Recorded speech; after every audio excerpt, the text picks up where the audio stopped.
쇼핑몰 내부에 전혀 다른 세계와 같은 풍경이 펼쳐져 있습니다. 오가는 사람들의 발길을 잡는 이곳은 기흥에 위치한 아쿠아 가든입니다.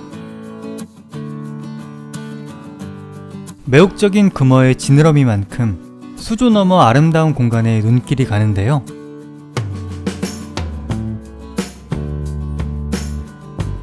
세계 최고 수준의 수조들이 가슴을 설레이게 합니다. 여러분 반갑습니다. 오브리더입니다.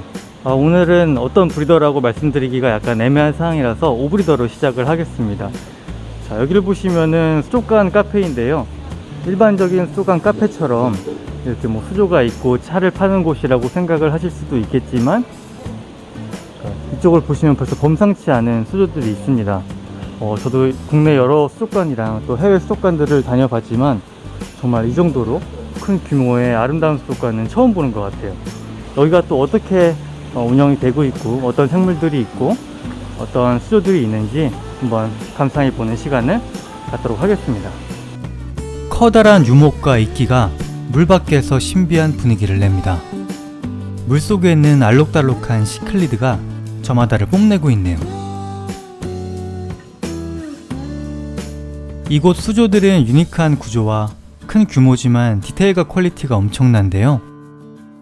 국내에서 수족관을 테마로 이런 공간이 있다는 게 정말 놀랍습니다. 전체 규모는 약 550평이라고 하는데요. 이곳을 아쿠아스케이프로 채우는데 얼마의 비용이 들었을까요? 무려 50억 원이 소요되었다고 하니 정말 억소리가 납니다.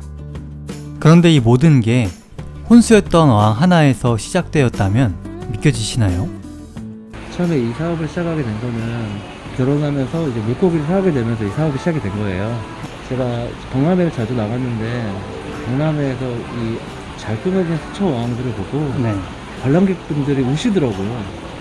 감동을 받으셔가지고. 네, 왜 우시냐고 여쭤봤더니 너무 예쁘대요. 네. 그때부터 이제 제가 완전히 이제 바뀌면서 여기에 올인을 하기 시작한 거죠. 내가 하는 일이 사람들한테 즐거움을 주고 위로를 해줄 수 있겠구나. 네. 수족관 관련 사업의 시작은 7년 전이었다고 하는데요. 사람이 좋아하는 일에 올인을 하게 되면 그 힘은 정말 대단하다는 것을 배울 수 있었습니다. 생물독감님 아니세요? 오브리더님 아니세요? 연기가 많이 늦었다. 자, 여기 이렇게 미스트가 보이죠? 생물독감님의 연기가 는 만큼 여기도 이제 미스트, 이렇게 안개 같은 연기로 요 살짝된 육상 이끼들의 습도를 유지를 해주고 있는 거죠. 그 외에도 천장에도 미스트가 많이 설치가 되어 있어서 주기적으로 수분이 충분히 공급이 되어서 이렇게 물이 많이 필요한 생물도 잘 자랄 수가 있는 것 같습니다.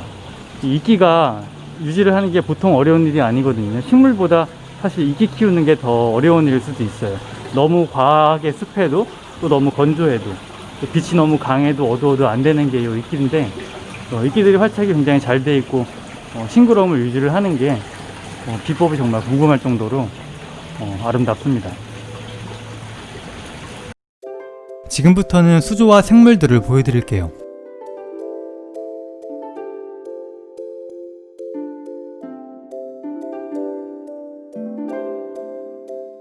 높이가 낮은 수조임에도 상당히 입체적입니다. 비워둔 공간에 네온 테트라가 자리 잡고 있는 게 참 좋았어요. 높이가 낮은 어항인 만큼 위에서 내려보는 포인트도 멋있었어요.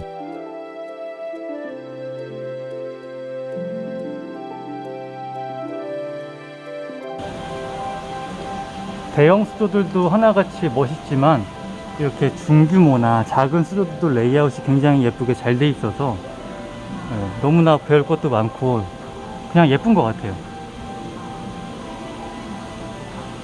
저 호떡 좀 보세요.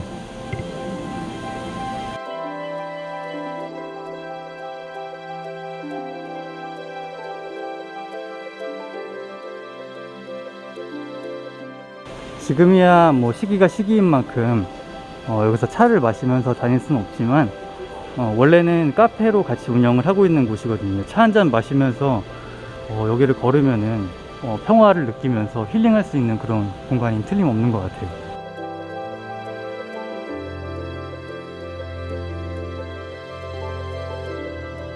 여기는 왠지 새우가 부잣집 새우라 가지고 일을 별로 열심히 안 할 것 같은데, 새우가 새우인 만큼 천성이 얘들은 그냥 저기 일을 하게 되어 있어요. 저 옷 아무데나 벗어놓은 거 보세요. 저게 저 새우 허물이거든요. 버릇없이 그냥 아무데나 벗어놨네. 그런데 여기 수조들은 한 가지 공통점이 있는데요. 수조의 높이가 낮다는 것입니다. 처음에는 개방감을 확보하고 육상 레이아웃에 비중을 둔 것으로만 생각했었는데요. 비밀은 바닥에 있었습니다. 바닥에 단차가 있는데요. 모든 수조마다 직배수 설비가 되어 있다고 합니다. 그것을 위해 바닥에는 복잡한 배관 시스템이 설치되어 있는데요. 바닥에만 10억 원가량이 소요되었다고 하네요. 직배관으로 이 많고 큰 어항들을 용이하게 관리할 수 있었고, 단 위에 있는 어항은 낮게 설계하여 무게를 줄일 수 있었습니다. 어디를 둘러봐도 잘 꾸며진 수조들 뿐이었는데, 여기에는 별다른 레이아웃 없이 거북이가 유독 많았습니다. 어떤 이유일까요? 여기 보시면 거북이가 굉장히 많죠. 근데 뭐 한 가지 좀 이 굉장히 안타까운 점은, 여기 거북이들이 다 손님들이 맡기고 간 거북이라고 해요.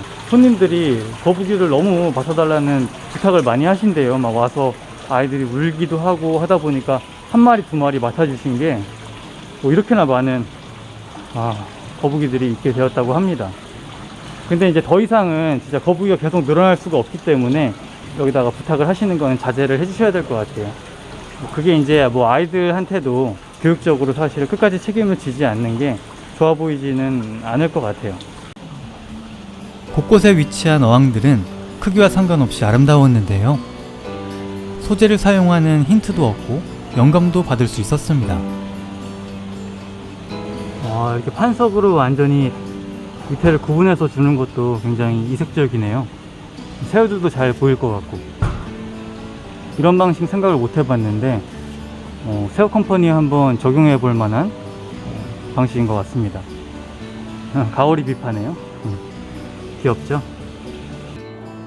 밖에 멋있게 전시되어 있는 수조들이 있으면은 뭐 조금 작지만 가정에서 키울 수 있는 수조를 분양하고 있는 곳도 있어요. 보기만 해도 너무 싱그럽고 마음이 평온해지지 않나요?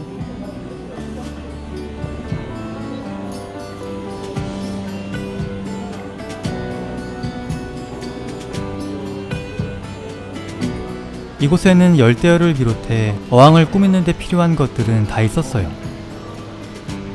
샵이 아니라 또 하나의 전시장 같습니다.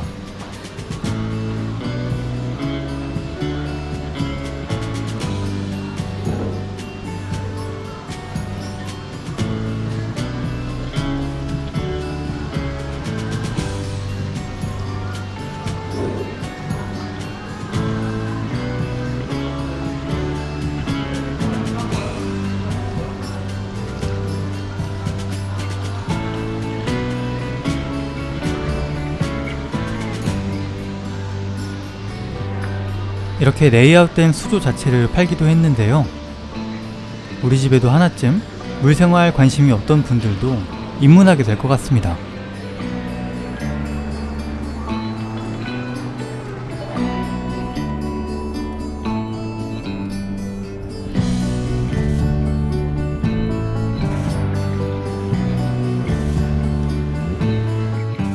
수조 중에는 솔드아웃이라는 표시가 된 것들이 있었는데요. 이미 판매가 되어 구매자분들이 주기적으로 방문하여 어항의 관리법을 익히고 트리밍을 하고 있는 과정이라고 합니다. 가격은 수조 저마다 워낙 다르긴 한데 수백만원 수준이라고 합니다.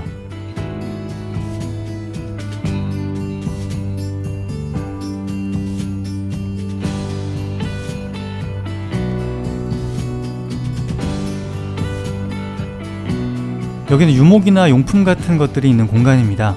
유목이 이렇게 줄지어져 있으니 이것도 참 볼만하더라고요.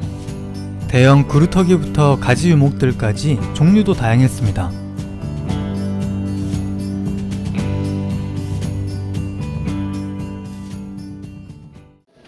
눈길을 사로잡는 예쁜 미니 어항이 있었어요.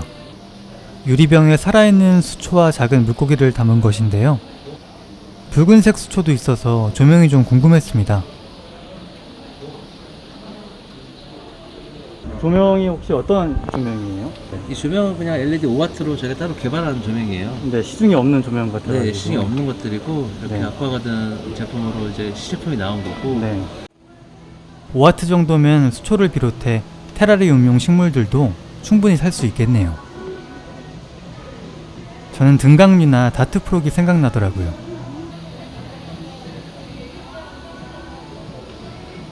정말 예쁘죠? 저도 나중에 한번 도전해 봐야겠습니다.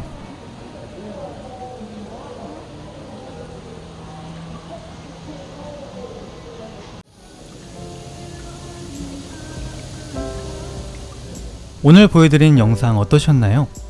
쇼룸과 샵을 비롯해 아쿠아스케이프 작가들이 만든 작품들에 어느 곳 하나 눈 뗄 곳이 없었습니다. 특히 어항 하나로 시작하여 물고기를 더 많이 잘 키우고 싶은 마음이 커지고 열정이 타올라 세계 탑 레벨의 아쿠아스케이프 전시장이 만들어진 것이 제 마음속 무언가에도 울림을 주는 계기가 되었습니다. 여러분은 지금 어떤 꿈을 꾸고 계시나요? 흥미를 가지고 시작하는 작은 일이 몇 년 후에는 어떠한 결과로 다가올지 모릅니다. 시청해주셔서 감사합니다.